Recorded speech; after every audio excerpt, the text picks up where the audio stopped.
health, then you trust the doctor. The doctor may tell you all kinds of things that are beyond your ability to actually perceive. But believing them is reasonable because it's trust by experience. So a lot of times people who are legitimately dedicated to a spiritual path, it's by an experience. The faith is an experience, it's a trust. So sometimes we can have spiritual experiences. And which lets us know is that this is what I want. This kind of feeling of compassion, gratitude, and universal love, this is really what I want, but I want to live in it. I don't want it to just be an incident in my life or something I do at a particular time and I try to turn on. But I want to live in it. And how do I live in it? Well, there is a spiritual teachings, there's traditions of it, there's descriptions of it, there's saints who exemplify it, there's people who've attained it. And I want to practice and learn it. So sometimes that can happen.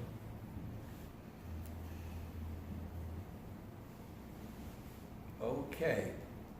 Now we'll go to what is bhakti yoga. The yoga of devotion. And Bryn, I'm just starting this now. How much before they get their break? 20 minutes. Okay, I can explain something. Okay. So this is the object of meditation, and you can choose any object that you want to steady the mind. Now there's two ways to focus on an object. One is called gyan, an understanding that this is good for me. If I can control my mind and focus on this object, I will quell the mind and I will morph, move to a higher level of perception and contentment. So, and then the other way you can meditate on an object is by an emotional connection to a process where the object of your meditation is mantra, which would be basically guidance. You can meditate on anything, or Ishvara Pranidhana Va. Or you can surrender to God as a meditation. Pranidhana means to surrender to God in your consciousness. And then it shows how you do it. You can do it by mantra. So Vacha is an object. So what is this? Water.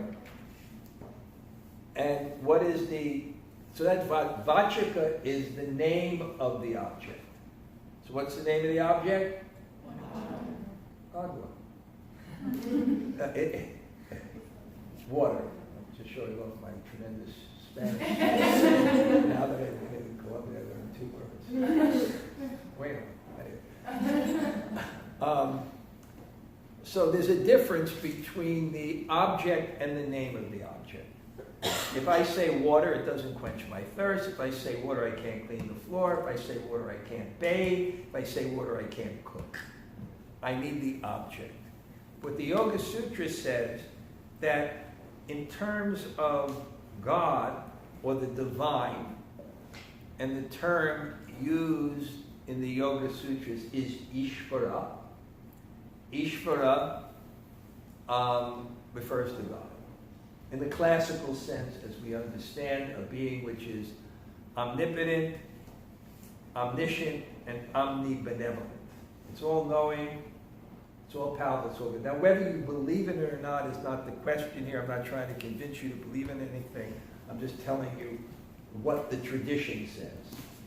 The tradition of yoga says you don't have to meditate on God, but you can, which means it does believe there's a God, and then it gives 6 or 7 verses to describe its qualities, which are classical conditions for this Vishesha Purush, this special soul, the controller of the circumference. That which is connected with everything, or that which everything is connected with. So it says in terms of Ishvara, the names of God are non-different than, you can name it anything, and if everyone agrees, that's what you'll call it. Like